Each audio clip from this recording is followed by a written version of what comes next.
Oi, gente, Roberto Rilubiscaro aqui. A quinta temporada de The Crown começou a causar polêmica antes mesmo de ir ao ar. Tá, eu acompanhei parte dessa polêmica, porque assim, em setembro de 2022 faleceu a Elizabeth II, que era quem usava a coroa, né? E embora a série não seja sobre a rainha, ela é sobre, na verdade, a monarquia, né? É sobre The Crown, é sobre a coroa. Como que essa coroa sobrepõe-se a todos os interesses pessoais, a todos os dramas pessoais, como que ela faz com que as pessoas daquela família tenham que estar sempre deixando suas vontades individuais de lado e se submeterem àquela força maior pelo dever, né? Duty. Claro que as novas gerações não se comportaram assim, mas é assim que a rainha via. Então, como agora, com essa transição da Elizabeth II agora Rei Charles, né? A monarquia passa por outro período em que ela fica bastante vulnerável, porque tem um monte de gente na Grã-Bretanha que acha que é republicano, que acha a monarquia cara demais, que não gosta do Charles, né, por causa dos escândalos com a Camila, tudo.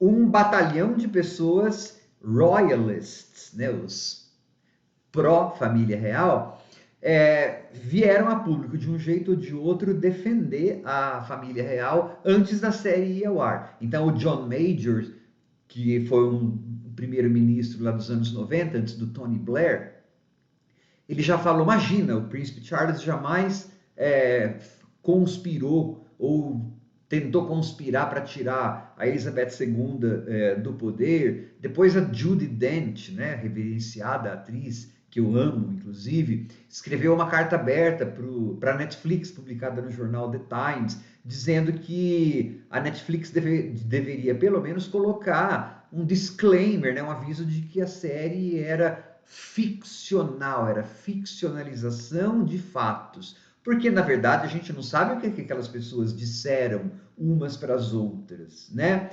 Para mim sempre foi muito claro isso, mas como eu vejo pessoas acreditando em qualquer coisa que elas leem, qualquer coisa que elas veem na tela, eu não posso tirar a razão da Judi Dench, né? Mas assim, sei lá, eu não consigo ser tão inocente a ponto de acreditar que um bilionário igual Mohammed Al-Fayed cuidaria do valete dele quando fica doente e está às vésperas da morte. Poderia até acreditar que ele fez uma visitinha no quarto, assim, mas que ele ficou lá atendendo o valete que ensinou a ser britânico, me poupe que o Alfayette faria isso, né? É um bom capítulo, inclusive, só que peca por esse lado, tá? A minha resposta a essa quinta temporada, já adianto, é meio mista. Eu acho que essa coroa aí está começando a rachar. Mas antes de assistir, eu tinha visto, né, lido algumas críticas e ouvido de raspão. No começo eu até falei, tá, isso aí são os royalists, agora é a galera se juntando para defender a rainha, defender a monarquia e tal. Não, depois que eu vi a quinta temporada, eu vi que ela realmente está rachando a coroa. Ainda dá para assistir, ainda gostei, mas, bom, antes de continuar, gostaria de convidá-los a se inscreverem no canal Robertando, curtir os vídeos, compartilharem-nos, eu agradeço bastante. Nessa quinta temporada, a gente vai para a década escandalosa dos anos 90. Eu lembro tudo aquilo lá, né? Os escândalos da princesa Diana, o dia em que uma conversa telefônica super sensual, ginecológica, como diz a princesa Anne, entre o Charles e a sua então amante Camila, dizendo que ele queria ser o Tampax dela. Quando o castelo de Windsor pegou fogo, e tudo mais ou menos num ano só, que eu lembro que a rainha chamou de Anos Horríveis. Aliás, um dos capítulos dessa quinta temporada chama Anos Horríveis. Então vai de mais, acho que de 91 até 96, né? Nessa parte da história, a rainha é a pessoa menos interessante, porque na década de 90 a gente viu os tabloides dominados por Charles e Diana e pelo Andrew e a Sarah Ferguson, mas a série escolheu não dar destaque para Fergie, nem para o Andrew, né? Vai saber por quê. Quer dizer, tem umas teorias Epstein na cabeça, mas enfim. Eu não sei qual dos príncipes lá que está envolvido com uma outra coisa, então acho que é melhor não falar dele, né? Mas enfim, foi uma baixaria generalizada. Então, foi uma época muito difícil para a monarquia. E a série, essa quinta temporada, ela inicia e termina com uma metáfora, que na verdade despenca na cabeça da gente toneladas de vezes e pesando toneladas como um navio, né?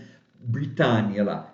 Porque começa e termina falando em capítulos mencionando o iate real, o Britannia, que existia, né, desde os anos 50, desde a coroação da Elizabeth, e na década de 90 estava muito velho e era muito caro para manter. Então, embora a família real quisesse caracteristicamente, né, que aquele barco lá fosse consertado com o dinheiro público, porque eles não têm dinheiro, tadinhos!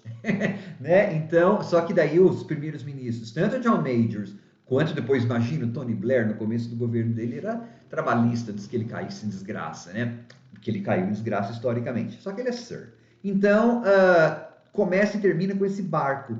E aí, a metáfora é a seguinte: a Elizabeth e, por consequência, por extensão, a monarquia, parece que estão velhos demais e são anacrônicos, tá? Bom, tirando isso, você tem esses escândalos de Diana, blá blá blá blá blá blá. Beleza. O que acontece com essa série? Primeiro,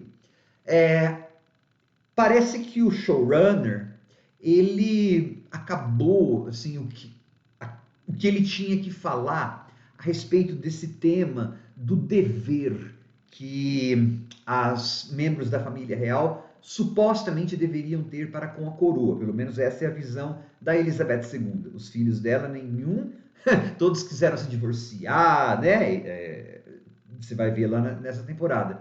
Então, assim, toda hora, todo capítulo já é a quinta temporada em que a princesa Margaret, aquela gente mega privilegiada, né, o Charles, em um momento ou outro, a própria Elizabeth II faz um textão, um discursão, falando de quanto que ele ou ela se sacrificou para dar a vida para a coroa, da felicidade. E eu falo, ai, tadinhos de vocês, né? Vai atravessar uma rua, filho, sem segurança, com meu 10% de visão, sem tomar sol, com fotofobia, você vê o que é que você vai ter que abrir mão.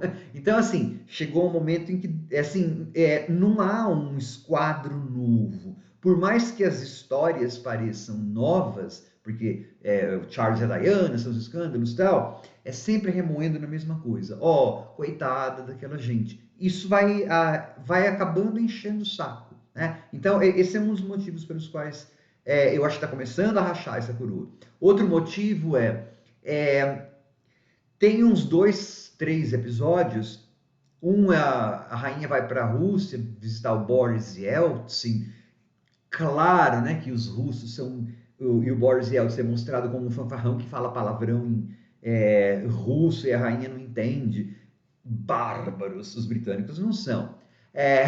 Embora tenha uma hora lá que a Diana fala uma coisa tão legal, tinha que estar na boca da Diana, né? Ela faz uma comparação entre ela e as mulheres supostamente de cabeça baixa dos países lá, tipo Paquistão. Ela prova com o namorado, amante, né, médico dela lá. Tá vendo? Eu não sou tão diferente daquelas mulheres oprimidas lá. Mas, enfim, esse capítulo a rainha vai para Moscou, que tem uma ligação com a família real russa lá, você vai ver. Tem um outro episódio que tem o príncipe Philip, que tem uma amizade enorme com uma moça que é filha do afilhado dele, e essa amizade continuou até o final da vida mesmo, né? Tanto é que quando o príncipe Philip morreu, uma das poucas pessoas que puderam entrar na capela, por causa das coisas da Covid-19, foi essa Penélope aí. Aí tem um outro episódio também que não me lembro, a gênese do Al-Fayed, né? Ficou parecendo para mim que alguns desses episódios, embora importantes e legais, estiveram flutuando na tela, não tem uma organicidade, né? Tinha hora que eu não sabia. Se eu não tivesse vivido aquela época, eu não saberia em que ano que eu estava. Eu acho que é assim, a série ficou tão desconectada da realidade como a família real estava sendo acusada de ser nos anos 90. Aí você pode falar, é legal então, Roberto, o show tá, assim, ele tá mimetizando, né, o papel, né, ou como a família real era vista. Então, só que um show fazer isso o tempo todo, se é essa, eu acho que não foi essa. Isso não, é uma leitura que pode ser feita, mas não é a intenção de quem escreveu. As coisas em um show precisam ser mais orgânicas. Eu não sentisse essa ligação entre algumas coisas, tá? Só que assim, tem grandes pontos positivos, obviamente. As interpretações estão boas, a parte do mise-en-scène, da colocada em cena, imagina, chiquérrimas as roupas, atores de primeira, né? Você tem assim achados legais, né? Mostrando o Al-Fayed, ele faz tudo para ser aceito pela monarquia, né? Ele é riquérrimo, bilionário, só que isso não chega para ele. Ele quer mais. Na verdade, ele quer tudo. Assim como a Diana queria, o Charles queria, todos eles querem tudo. Só que você não pode ter tudo. Aí eles ficam revoltadíssimos e começam a chorar, né? E fazer cagada atrás de cagada porque não conseguem ter tudo. É legal como aquele Al-Fayed tenta, o dinheiro todo que ele tem não é suficiente para que a rainha sente-se ao lado dele. Isso não é longe da realidade. Só que tem algumas coisas que são irreais, por isso que a Judi Dench pediu para que a Netflix colocasse esse aviso, né? Por exemplo, é verdade que houve o escândalo do Tampax, né? Que eu me lembro que a gente riu muito do Charles na época, tal, as pessoas riram muito, mas assim, foi uma violação de privacidade bárbara, tremenda, né? Ninguém merece isso, que isso aconteça. Só que assim, por um lado, a série coloca algumas coisas assim. Dificilmente o Charles seria tão primário, né? Ele seria tão assim amador de fazer alguma coisa contra a mãe dele, né? Tramar com os primeiros ministros. Por outro lado, em 2023 sairão as biografias do Henry, outras cositas aí, que acho que vão pintar uma outra faceta do Charles, que não está sendo mostrada na série. Porque se você prestar atenção, você vai ver que no capítulo lá em que fala do Tampax, e apesar de todas as coisas que são, né, o Charles se revoltar contra a mãe e tal, veja como naquele capítulo do Tampax, o final, que é sobre o Princess Trust, que é uma organização de caridade regenciada por ele, é colocada na trama de forma bastante mal feita em termos de roteiro, né? Eles enfiaram na goela da gente assim. Eu falei, nossa, começou a falar da Princess Trust aqui, e ele acaba, naquele capítulo, ele acaba dançando rap, sei lá que raio que é, hip hop, como molecada. Nossa, Prince Charles no gueto agora. Ó, me deixa, né? Então, assim, a série, ela morde e assopra, né? Dá tapinha e assopra. Então, por isso que eu falo que essa tá rachando. Ainda eu acho um bom show, mas ele não tem a qualidade que havia antes. Provavelmente porque muito do que está sendo mostrado agora são coisas que a gente, de uma certa idade, lembra muito bem. E as outras coisas, né, eram passado que a gente já esqueceu ou não sabia. Então também tem esse lado da nossa recepção, né? Esse vídeo deve estar enorme, porque essa é uma série importante dentro do contexto dos produtos Netflix. E agora ela está virando de uma série muito boa, ela está descendo já, né? Talvez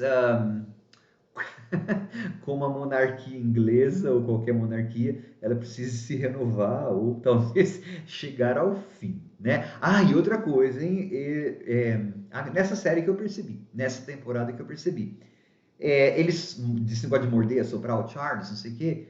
Ô, louco, eles colocam uns atores muito bonitos para ser o Charles. Ele é feio, tá burro, né? Então, olha como eles são pró-Charles. Você fala, não é que o Roberto é malvado. Assim, gente, eu não consigo ter dó daquela gente, por mais Ai, sofre, tadinho. Que sofre? Eles passaram a vida, eles têm férias, né? Eu vou tirar férias. Você fala, tira férias do quê, meu bem, se você não trabalha? Não, eles trabalham, vão para eventos, inauguram as coisas. Oh, que trabalhão! Queria ver, tem que trabalhar como eu trabalhei durante 30 e poucos anos, ainda me ser negada a aposentadoria, e de mototáxi, enfim, como a maioria de nós trabalha, né? E a gente não tem férias em iate na Escócia. Mas dá para ver. Tchau.